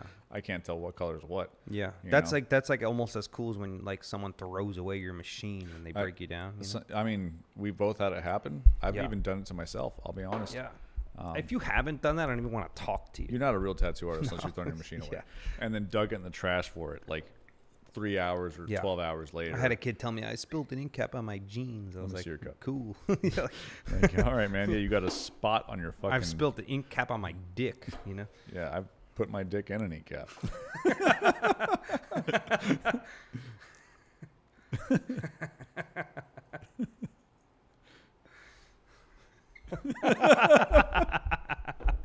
With ink or without? Both. Or you just add a white. Real snug. What size ink cap? An 18, a 14? It's the smallest ones. I don't know what those are called. Those little ones that when someone's doing like a fine line tattoo. It's yeah, like, you know, like all the Bang Bang folds are like dipping only in that cap, and that's what they have for years. Like, you can't even get a 7 mag in it. Like not at all. It's just bottoming out and bouncing around and throwing ink all over. That's the always my place. favorite thing to do too. Just bottom out in an ink cap, and then just get right back to what I'm doing. You know. Yeah, I just started looping my needles recently. Yeah. And, well, because they don't, like, all jokes aside, because they don't come from the manufacturer straight. I heard sometimes. Yeah, I mean, you loop it before, like a new needle. You're looking at it. Yeah, and then sometimes like if it feels like, man, so I had that one client that had the skin that was a little bit different from the laser, right? Yeah. And there was a couple times where I was like, all right, did I maybe nick this out of an ink wall? And I didn't, like, of the cup wall, and I didn't know it. So I would loop the needle again to check, like, all right, do the needles look good? All right, cool, we're good. It's just the skin. You know, it's just that reassurance of like, you know, all right, the product is good. Approach is still good. I just want to be sure that I'm providing as much quality as I can. And that made me have a little bit more security. But yeah, that was it. You're just like become a jeweler for a little while. Like, yeah. You know how like you can have like this sense of this false confidence that you like feel like you know what you're doing. No, I try to have like real confidence most of the time. Dude, you got to try this false shit. And that is the ego. Let me tell you. It is just huge now. I can walk into a room and just command people and just tell them how much they suck and how shitty they are. In coffee shops, I'm doing this every day. Yeah. Just because I started looping my needles. I feel so much better about myself. So, false confidence, bro. You got to dig into that. Like, that's powerful. Yeah. I think I'll start doing it. We'll go tomorrow. Yeah. I got a loop right there, dog. Have you ever looked at anything else through that loop? Not yet, no. No? No, I'd be more interested in just like looking at other stuff. You know how cool it'd be to paint with one of those fucking things? Well, just like look at like pores. Like, well, I mean, just like literally, like you could do fine detail. Just get like a big magnifying glass, like people, like Anil Gupta. You know, Anil Gupta. Yeah, dog. There's those stands. I don't know if he did this. I remember when Anil Gupta was like the coolest tattoo artist in the world. He was dope. Before I started tattooing. No, and then I like looked back at his work, like, you know, like is it not good? A few years ago. It's like horrible. Really? Yeah. I thought it was like the best shit when I was watching it. Yeah, same, but it's like horrible. Wow. Yeah. Wow. It's like fun. No, it's like. Does he still have videos up? I have no idea, but he was like the man. Fuck, dude. I do remember like watching that dude do color, watching that dude do black and gray. I mean, his color approach is absolutely different from what I do now. No, but it was just like he was awesome. Yeah, it was just like I mean, of course, he was like a trailblazer, sure. You know. Yeah. But I mean, like when you look back at it now, you're like, it looks like bad. It looks like someone did it in like a street shop in like New Jersey or something. You know? I just remember watching. He would post like 8-hour-long videos of him with a fucking one-liner, just You're like, hey man, like holy shit, dog. You could do that same thing with a 15 mag. But that, I mean, like I remember watching this guy being like, damn, is this what it takes? So I switched over. I was like, I'm not going to do singles because I've heard you can like, at the time I was like, I heard you can like rip through the skin really easy with those. So I'm going to do a 3-round liner. And so I was trying to do everything with a fucking 3-round liner. And it was just like, and you got this from Anil? Yeah, I was trying it out. Yeah, I was a scrub dog. I didn't know what I was doing, you know? I mean, some things never change. I didn't have like a mentor around to be like, dude, you don't need to do that. It was like, that's like my favorite thing. You bring that up. Like, there's so many like kids that are like, oh, I'm looking for a mentor. They'll like message me and like, no one's here to help me. And it's just like, good, like not good. I mean, like, I like, fuck you. no, but I don't even mean it in like a mean way. It's like, like, it's just like so many people have that story. Like, it's like, what are you going to eat? Like, either do something about it. Dude, if you're hungry enough, you'll find That's a way. what I mean. Like, you like be like water. You be like water. You got to figure it out, man. I mean, you know, it's the same shit we're alluding to earlier. It's like cats come in, they're like, oh man, like I really want to learn. It's like, prove it, motherfucker. Yeah. You know, or even like if you really want to do anything in life, figure it out. You will. Yeah, regardless if someone's helping you or not, you'll be right in there. Like, all right, with anything, and you know, whether it's putting in the time, whether it's like, all right, well, this guy's not teaching me how I need to be taught. I'm going to find someone else. You know. Yeah, whether it's like being on the recipient end of a glory hole. Yeah, getting that fucking clam chowder, dog. You know, like it's like you know. If you want it, do Clam chowder is such a terrible name for fucking semen, man. That is just like, just burns the tongue. Yeah, just like chunky New England clam chowder. Could you imagine, dog? Yeah. Oh, just condensed milk. Just a fucking solid, like, you know, like a solid mass of congealed old coconut milk just packed up and fucking ready to go. God. Couple clams that were caught 2 weeks ago and frozen. Yeah, you mix some oyster sauce in with that. It's like a whole fucking new dish, man. Yeah. Like you're frying up some fucking eggs on a Sunday, and that's just going to come in there and wreck it like a fucking... Yeah. And you like defrosted it from like a slightly discolored pint container in your freezer. Yeah, you're not even sure it's like something you put in there as an experiment or something that was edible. And you cover it up with some freshly cracked black pepper, you know? Yeah, well, pepper makes everything better, so that'd be one way to get it down. Yeah, that and a shot of whiskey, because it's let's start the morning off fucking right. This is America, you know? Yeah. Fucking hell. What was that whole tangent about? What the fuck? I have no idea. Where did I start with that? I got so distracted by fucking semen. I don't know what that means. Where do we start with any of this?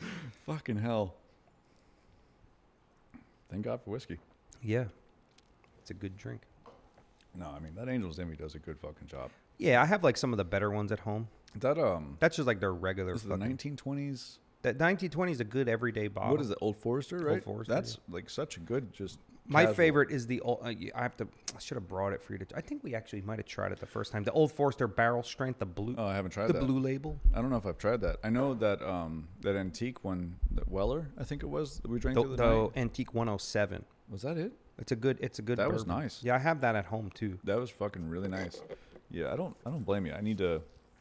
But those are hard to find. I had a plug for that one. And I have all the Wellers. I have the Weller Barrel Proof, which is a very hard one to find. I haven't even opened them yet. Dude, I'm not about to. I have a family friend, I think my brother-in-law, who has a plug with Buffalo Trace. And he was like, yeah, man, I can get you the antique version. It's like 10 grand for the 4 bottles. And I'm like, I'm not about to drop 10 grand for But like almost thinking about it. No, it's just, I'm not doing well enough to feel like I can justify. Don't do that. That's secondary market price.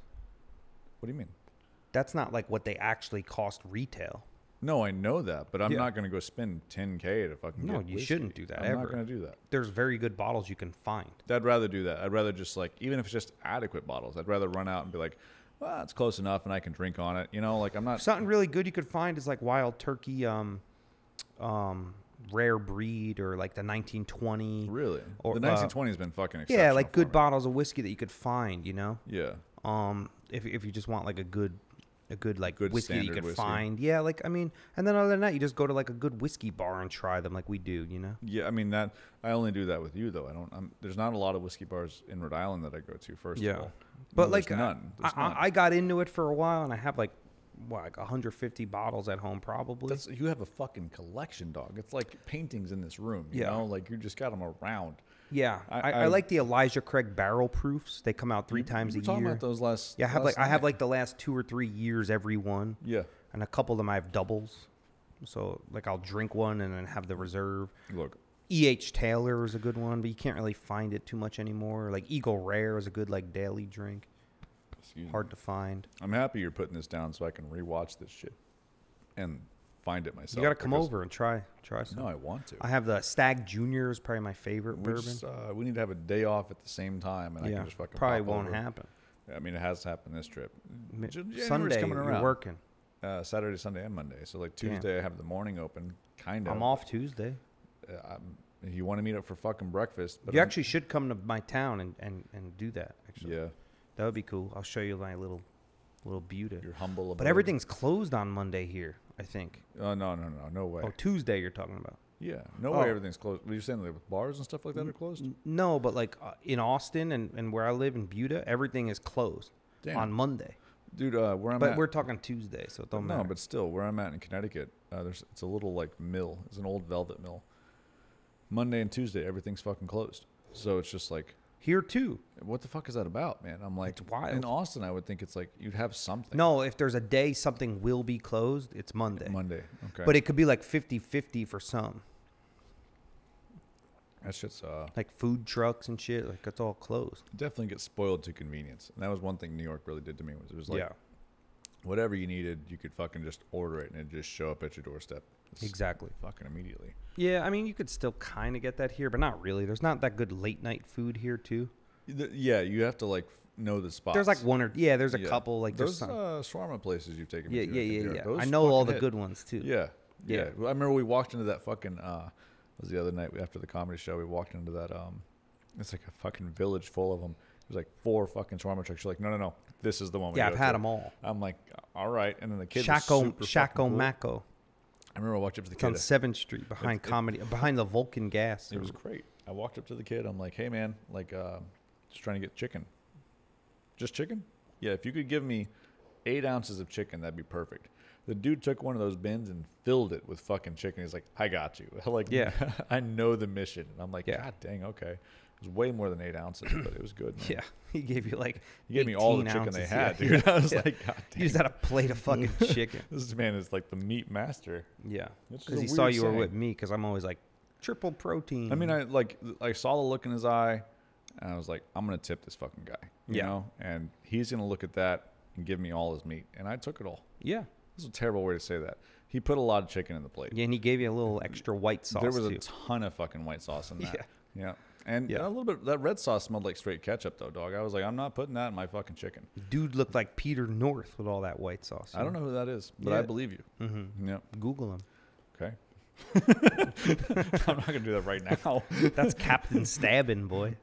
Is that like a porn star? Of course. Oh, okay. Captain Stabbin'. Jesus. There's this guy actually right near our neighborhood who's he's under arrest for sexual harassment for the company that he owns.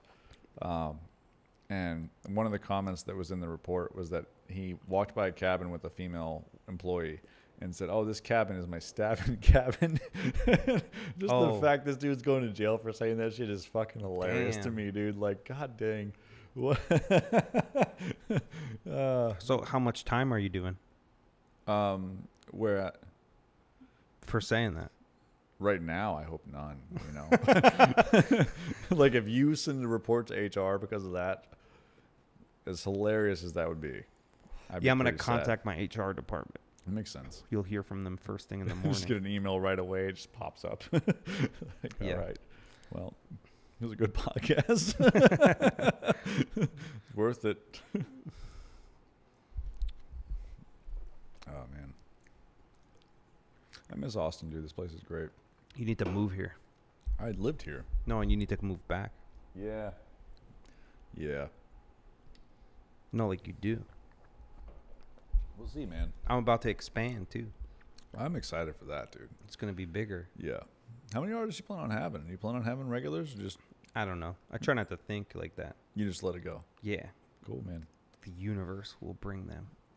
Yeah, no. I mean, she definitely provides if you need it, you know? Yeah, she does. She does. That's like something I learned recently, actually, for real. Like, oh, the universe is like a dealer at like a poker table, like in the casino. So you get pocket aces when you need them, but then you get sucked out on the river. You know what I mean? Yeah, but sometimes it some feels dude who was like gonna like fucking like flush draw wins.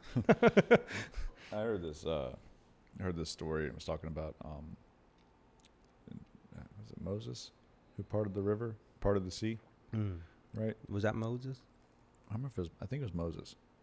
It wasn't Noah. Noah was the ark. All right, I always get those two fucked up. Anyway, it was an older story, and it was talking more detail about that story, and it was talking about how life is a mysterious thing because when the Jews escaped from Egypt, they went to the Red Sea because God instructed them to, and they're approaching the sea, and then nothing's happening, and they can see the Pharaoh and his army coming back down the hill because they changed their decision, and finally the people just started to go into the water, and these guys were getting up to their neck, over their neck, starting to drown. They're just saying, fuck it, I don't care, I'd rather swim across. And then the water started to part. So sometimes it feels like you just have to have such a commitment to it that like, I'm willing to risk all of it. I'm willing to risk everything for this. And then it moves, you know? Yeah. Well, it's like you got to be committed to the bit. Like, I think, like, you know, you read these cliche quotes, like, you know, you keep pushing forward, but like, you know, like I read some quote on some fucking thing I follow, like, you know, you failed like 5 days, but on like the 6th day, like everything made sense, like or whatever. Yeah. And like all jokes aside, I know we like get sarcastic and joke around, but like if I Yeah. could give advice to like anyone, I think it's just like sticking to it. Yeah, Like, I mean, as long as the Navy SEALs have a quote where it's like fail forward. As Yeah. long as you're moving in the right direction, Yeah. man, it doesn't matter if you fail, dude. well, Like, I said that to someone the other day, like even being successful in tattooing, it's just like failing over and over and over again. yeah, you got to and then get just used to it. take in small successes Yeah. and then just like building them forward. Sometimes it's, especially when you're failing forward, it's hard to see the little successes. So like Yeah. to wire your psychology correctly, Mm-hmm. you almost, I'm assuming, maybe not psychology, but your psyche, you have to pay attention to those little slivers of, I did well here. I did 1% better. I did well here. I'm improving. Because if you're just beating yourself down the course, you can easily depress yourself down into a negative spin. And then that's going to fuck you up even harder. Yeah. You know, so it is a battle for sure. But Yeah. you got to try as hard as you can to keep focused on where you're at and where you need to go. Yeah. And stay solution oriented. And that can be a real motherfucker, especially with how much shit there can be to deal with. You know, I mean, as far as relationships, it can be fucking hard, and then that's just a fucking small part of it. It can be someone sick in the family. It can be just trying to understand the craft itself, man. There's a whole list of problems that can arise. And then to try to stay focused through all of that, Yeah. and really, you know, be sure you want this. Not to just glaze over the whole relationship part, but I think a lot of it has to do with the relationship with yourself. 100%. Yeah, I think that's like where everything just starts and ends. I mean, I've told you that, dude. Like, Yeah. I don't feel like I didn't start becoming a good tattoo artist until I met my wife, because I had so much insecurity. Yeah, you know, I was so like focused on trying to find my validation in someone else. And then I met my wife, and it was like, oh, finally someone gave me like foundation. Finally someone gave me that like, hey, dude, you're fine. Like, yeah. What are you doing? And I remember when she asked me that, like, what the fuck are you doing in that small little town in Texas? I was like, fuck, dude, what am I doing in that small little town in Texas? Oh, You that's know? probably when I met you. You met me when I came out to New I was York, 'cause moving she up to lived New York. there. She did. But Oh. but this was a little before that. She's what got me on the right track. But I'm saying I met you as a result of that. Totally. Oh, Yeah, because I interesting. did that guest spot at Inkology. I think that's when I first met you. Yeah, I feel like you can find yourself through people. Yeah, but you need that, right? Because like Yeah, of she course. helps shift that frame of mind. Well, it's like external things, like, and it could even just be like watching a movie or being Yeah. inspired by going to like a museum or, you know, going like for a walk in the park and watching like birds, like whatever. Like Dude, yeah, the yeah. moral of the story is that like via like, I had this debate with someone one time, like they're like everything should come from within, but I'm like, how could stuff come from within if it's not in you? So you need to If like, you haven't had that experience. yeah, you need to like observe things on the external and then run them through your filter. Yeah. And then through that filter, you can then decide like what is Well, sometimes you haven't had the story. Right. Sometimes you need to experience the story and be like, oh, fuck, all right. And then you can see that in everything. Yeah, And then you have a deeper understanding of like the whole. Yeah. And then that comes from within. Well, that's And why you now- got to get out there and scrape your knees. 100. Yeah. Yeah. I mean, yeah, that's that. You put it so well earlier, you know, like it's the hours you put in. Yeah. And like, that's what that is. It's like you gotta just keep going at it. Well, think how cool it is, like just life in general, right? Like, It's a fucking full, Like it's a fun game, dog. yeah. It really is. Like whatever happens to you, like whatever, like, I don't know, your fucking wife left you or your, you know, or your anything, or like your friend is, you know, betrayed you. Like, if you can just for a second find the beauty in that and like Yeah. realize how cool the Man. experience of like whatever you're going through, dude, like somebody listening right now who's down, depressed, or can't figure it out, or can't Yeah. find a mentor, like, Sometimes it's hard to see, dude. yeah, but if Yeah. you could just for a second see that, or like understand that there's something beautiful in that. Dude, you're so on that, because I was listening to a lady talk about what's that called? Near-death experience. And she had died, and she was going through a surgery or something like that. And she said that she had met our creator, is what she put it as. And the creator told her, your son's going to die when he's 15. What the fuck? Why? And all the answer was there's beauty in all things. There is. And it's like, dude, that fucking hit me. I was like, man, if you look hard enough, you can find in everything that there is. And things can be terrible. Yeah. But on the backside of that, there's a whole community trying to make things good. Well, it's like a cliche, but like perspective is everything. Yeah. And it's hard sometimes, and it's hard to see that, but like that's why you have to snap yourself out of that framework. Yeah. Like if you start like it's like thinking patterns. It is, literally 100%. is. It literally is patterns of thinking. Yeah. If you get caught in that vibration, you're stuck there, and that's what you're going to pull. But you want to feel the vibration. Yeah, it's not. Yeah, you're right. It's not bad to feel. No, you have to acknowledge you need to feel it. Yeah. You feel the bad. Yeah. But it's not all high vibration the whole time. No, it can't be because the whole spectrum is all the vibrations. You're right. So you need to feel the vibrations, and I've even learned like if I had like tumultuous times in my life, you need to let them in. Mm-hmm. You need to like almost welcome them like your friends. Yeah, because that's acceptance. I think think people get caught up in fighting the bad feelings, and they never actually spend time feeling them. Well, it depends because like no, I actually agree with you 100%. My thought behind it was like you're fighting that bad feeling. Yeah. But it's not fighting it if you've accepted it. Because when you've accepted it, it's like, okay, that's what it is. But how could you accept it if you didn't reconcile them? Exactly. So you have to accept it. And then now I can look for a solution. Now I can move forward with this problem that's presented in front of me and try to figure it out. But if you're resisting feeling them, you can't even educate yourself on them. You're in denial. 100%. Yeah. So you need to go through them, feel them, let them in like friends. Yeah. You need to friends. Fuck, man. You need to make friends with the bad feelings and learn about them. Enjoy them, let them in. Yeah. Swim with them, dance with them. If you need to. Have lunch. Especially depending on like what you're going through, yeah. Yeah, because if you don't, then you can't know enough about them to then make peace with them. Yeah. You know? So it's like I think a lot of people who are depressed and anxious and like all this stuff, they're spending time fighting them when it's like, hey, you could it's like almost like a step backwards to take a step forward. Mm-hmm. Like, you know what I mean? Like I said, you need to sleep with them. Yeah. You know? Well, I mean, regardless of, I don't think you get to skip those steps. You can't. Like if you're rejecting those feelings, all you're doing is delaying. This isn't maybe this. No, you're 100% right. You're fucking delaying.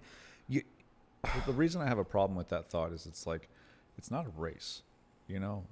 Well, everyone has their own pace. Right. The problem is you can use things like meth in the process to never feel them. Yeah. And then get so far removed from them that it's like very hard to get back. Well, you see this with the opioid. Yeah. Opiates. Exactly my point. Like, but I've had friends, and I have friends of friends who have dealt with people with opiate addiction, and I mean that, especially with pills, it changes the personality of the person. It changes, especially with pills. It changes who they are. Their chemistry, like literally. And now they have like literally a physical reliance, and it probably creates like neural pathways that are totally different from what they were originally. You know, and like because it's like chemically induced. Yeah. So it's like you almost wonder, is that like real? And it makes me wonder too, like God, dude, like how do you recommend the same advice to that person? You know, because they're dealing with such. I mean, that's something I can't understand. I've never dealt with anything like that. I was just gonna say I don't know. But you know, I guess where I'm speaking from is like the people that are like trying to figure this the fuck out. The people that are like, man, like I just want to be here. What the fuck do I need to do to get there? You know, I would think, you know, you have to understand where you're at and build a solution to get to that fucking objective, one step at a time. The best thing I've ever fucking heard was like, go work with someone who's better than you. Put yourself in a good environment. Oh, they're charging me 50-50. Dude, suck it the fuck up. You're paying for knowledge. You're paying to learn and have an experience. Absolutely. And also, I don't mean this disrespectfully, but there's a lot of people that are coming out now that are 2 years into the game opening up their own shops. Yeah. It's like, Dog, have you guest spotted every shop? Yeah, like that's a fundamentally like groundbreaking shop. When someone's like 2 years into tattooing and they're opening their own shop, it's like, for me, it's like a long-winded way of saying like, here's a shovel. You know, so you're gonna just dig myself a hole and never learn. Yeah. It's like, oh, cool. Like, I mean, I didn't open up my own even like private studio for 10 years. Yeah, I think I think you did plenty of time. And that might have even been premature. Dog, I'm 12 years into the game, and now I'm like, I'm going to open up a private studio. Still working on it. And it's like wild that you're still hanging out here. Yeah. Like, you know, it's like. I am mad about that, you know. And I knew I could do that at 10 years in because like friends would visit or whatever, or I like have the wherewithal to like go around or something or travel, or just like needed time to like rest and reflect and focus on things like painting or something, you know. Dude, that's one thing I've always really liked about you is there's this I think he was an art history major who was talking about Shakespearean type people where they never paid attention or cared about the time or pace of things, and they were okay with dealing with hypocritical ideas in their head, where it'd be like, you know, this thing completely goes against the whole meaning of this thing, but holding on to both of them and just allowing them to play out whatever their art was. And I've always felt that way about you in particular. It was just like you always approached me as someone who could have these sometimes like eclectic beliefs that would be like so fucking different from one another. You didn't even fucking care. And you sure as hell weren't in any race to figure anything out. It was always to me like you just did art as like, this is just like me needing to fucking express whatever the fuck this spirit is that needs to come out. No, I do truly feel that way. I've always admired that, dude. Because I just look at like, that's why my studio is called Wavelength. I just look at life as like a formulation of like waves. Yeah, like, yeah, I can see and you just that. do what wave feels right in your gut. And every day that's fucking different. Yeah, it doesn't matter. And that's why I'm all over the place sometimes. Yeah. But I don't feel like it's like ADHD. I actually feel like I truly trust what feels good. No, I mean, that's part of the authenticity of it is like I've always felt like initially when I met you, I will admit I had thought, I was like, man, this guy's fucking all over the fucking place. This doesn't seem like practical. It doesn't seem manageable, for fuck's sake. Yeah, but it works. It definitely fucking works for you. You have a track record to prove that, but I really always liked that it was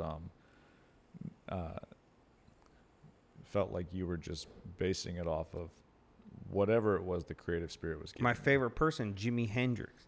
Yeah. Like, it's just feelings. Yeah. And I think some of the best artists come from that. It's like, you're not out here to prove anything. You're just giving it, you know? It's like, all right, it came to me, there the fuck it is. That's you know? it.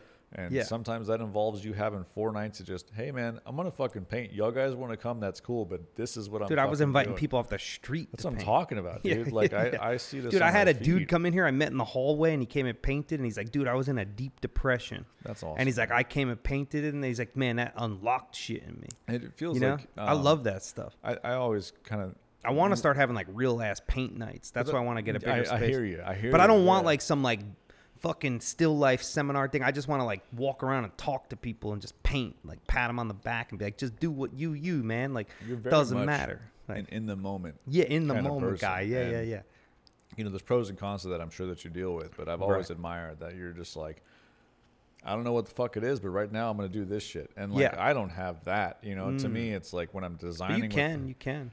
Moments, glimmers, you know, when I'm designing with a client, I think that's when that comes out. But like, so a lot of where I find myself in that spirit from yourself is like when I do my own art, it's totally fucking different from what I normally do. Yeah. But I've always felt that art is like an adventure, you know? And some of the best art I ever find in my like thinking of art is whenever it feels like the painter or the artist is trying to figure it out as they're going.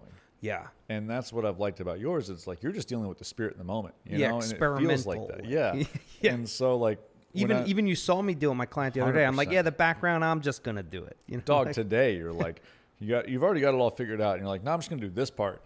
Like, all right. Like, and it was cool, man. But it was just like, damn, you're not gonna worry about it. Nope, I'm doing this. Like, fair fucking. Yeah, I was just being lazy. But dude, maybe that's the spirit sometimes. You know, it is the spirit. Well, you sent me a video about the painter. That dog was fucking good, man. But the painter, 100%. He was saying that when you don't want to paint, that's when you learn about painting. But see, this is when you're manic and you're flowing in art, it's very easy to lose it. It's when you don't want to do it. Yeah, but that's where I come back in with the discipline part where I'm like, okay, I can just drill at it, you know? Yeah. But the part that I like the most with for myself, because my art's so different whenever I design on my own. When I have a client there, that adventure is in front of both of us. I don't know. I know a rough sketch of what you want. Yeah. But like you and I are going to figure that the fuck out together. I have no fucking concept of where this is going to go. Yeah. I have a rough idea, but like if I were to design it on my own, I've done this so many times. I'll try to get together a design ahead of time, and it's never what they want. Yeah. It's always like, oh, okay, like let's change this. Let's completely scrap all this shit, redo it how you want. And I like that because it's both of us creating together in this adventure. And I think that allows me at least to have that same experience that you have on your own. You know, it's both of us just like, man, I don't know where this is going, but we're going to find it. Yeah. I love that shit. Yeah. I never even like really consider myself like an artist. I just feel like I'm a person who does that. I don't. If that makes any sense. It like sounds weird. I couldn't imagine you not letting what's in out. You know? Yeah, but I would do that with anything. But that's what I'm saying. Like that to me is the definition of an artist. Yeah, it's like, probably. If you couldn't tattoo, you'd find another way to let that energy out. I used to make sandwiches that way. Dude. Yeah, I would what put they call Subway people, sandwich artists, you know? Like you could fucking crush it at Subway. Well, I did, but at like a high-end a really nice place, yeah. Yeah, but I used to like put the fucking arugula on nice. You know what I mean? No, like, you used to be like all in that fucking... anything. All in that provolone, you know? Yeah. No, like just... but deep really, in that salami. I'll like fucking, you know, figure out like throw pillows good. Like, you know what I mean? I just like that stuff. That's always one of the things. I just think you do everything entirely or don't do it at all. Well, but that's how I live. There's no such thing as half. You just get like... I've just seen you so much, dude. We've been together for a minute. Engulfed. You just, when you focus on some shit, that's it. It's like the end. Right, yeah, I'll do it to the max. I've seen you do this, like working on a client, and then you'll fucking sidetrack. I love this so much, dude. I've seen you sidetrack 20, 30 minutes on some shit to figure it the fuck out, and then right back to fucking work. Like, oh, you mean I'll get up and do something? Yeah, you'll just like, it's like a Bobby fucking just like moment where you're just like, fucking zoned in on that now. I told my client today I wanted to get some sun while it's still out, and I disappeared for 20 minutes. That's what I'm talking about. And I just enjoying the sun. That thought to me is fucking wild. Like, but like, if you're gonna get mad at your tattoo artist for enjoying the sun, then like you ain't for me. But like, that's awesome. But dude. like, I think if you just mean it, people feel it. But I think that's part of the authenticity of you. I never had someone ever give me anything about stuff like that. No, but I'm just like, hey man, I'm gonna go soak up the sun. Look, dog, you heard me say that today. You handpick your clients, and then all of your clients. I don't even handpick them. I just tell them that's what I'm gonna do. But they know. Like I haven't seen anyone have any fucking like argument as to be like, what the fuck is this guy fucking doing? Like I literally told my client today I'm gonna go get some sun. That's what I'm talking about, dude. It's like, who the fuck says that? Like, to me, from well, you need sun, bro. It's the fucking essence of life, dude. Dude, without the sun is God, dude. George Carlin said it. Yeah. The sun is the reason why everything exists. So I'm not arguing with you. I think that I was like mad my client didn't fall me out to get some sun. In fact. Did you tell him that? No, that's on him. Because his tattoo is fresh, dog. I don't give a fuck. Get some sun, dude. I care. How you going to deprive yourself from life? That's the essence of life, dude. There's definitely a part of that spontaneity that I appreciate for sure. Yeah. It is it's a fun thing to watch, man. That's one of the reasons I always love to come to your shop, dude. It's like, I don't know what you're going to do. And the fun thing that I know about that idea is that I know you don't either. Yeah. You're Why just should you? Riding it, you know? The future is an illusion.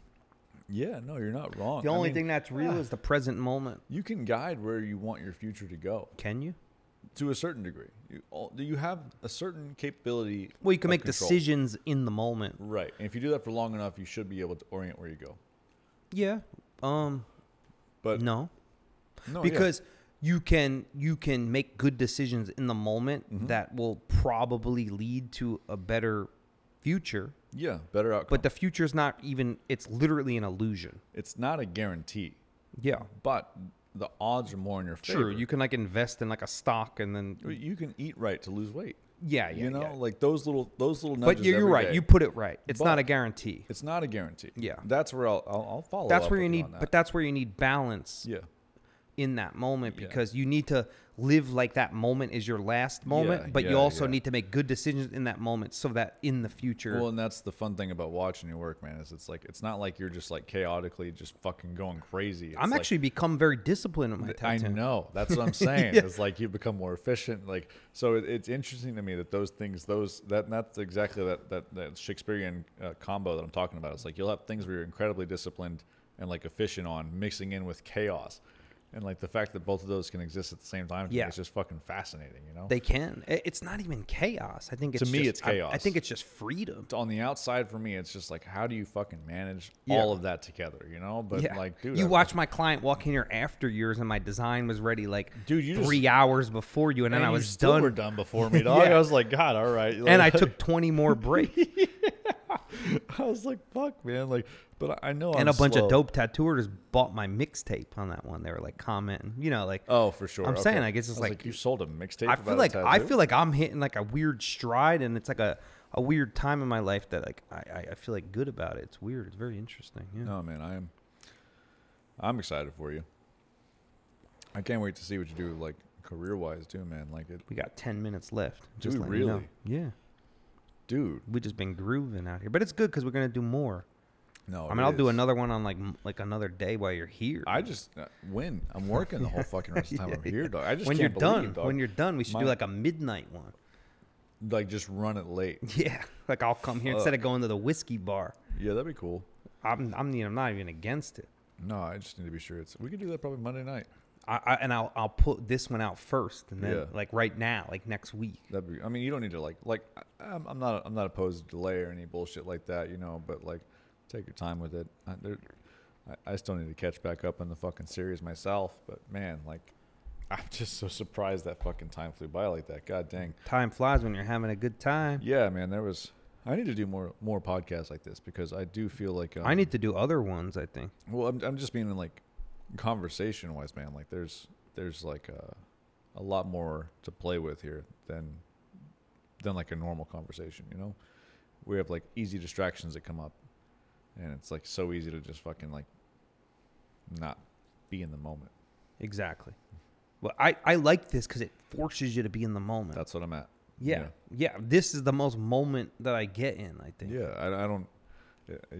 There's no other way to force it like this, and it kind of maybe this is something I just need to work on at home. It forces me to like actually truly listen. Yeah, you know, and I'm like when I do this, I can listen. Yeah, but a lot of times I don't. Yeah, I don't realize that I don't. But you know, I have a thing with like I can't say I don't listen to people. I feel people. Yeah, well, I mean, there's been times definitely, especially with my relationship with my wife, like where I thought she said one thing, and maybe I was basing that just off how I felt. I thought. Yeah, that's just like men and women shit, though. Maybe so. When you're with someone for a long time, that's just normal. Yeah. Yeah. Okay. And you start plugging in what they might say. You're like predicting it. You just know someone so well. No, I mean, I'll be sure. I mean, just like the, you know. Or you're plugging what you want to hear or something. Yeah. I mean, I'm happy to learn today, dude. I should be like, look, bitch, you know, like. You got to take care of this shit. Yeah. And that's not my fucking No, problem. I called my mother today, and I was like, listen, bitch. Yeah. I'm just kidding. No, I mean, I call my mom every day, you know. What do you open up with bitch? No, I just say, hi, Mom, I love you. Nah, all jokes aside, I talk to my mom more than anyone, man. I'm a fucking mama's boy to the core. I should talk to my mom more, man. Well, I mean, you should just do what's right, you know. 100% who's going to disagree with that. Yeah. He's like, I'm going to do what's wrong, dog.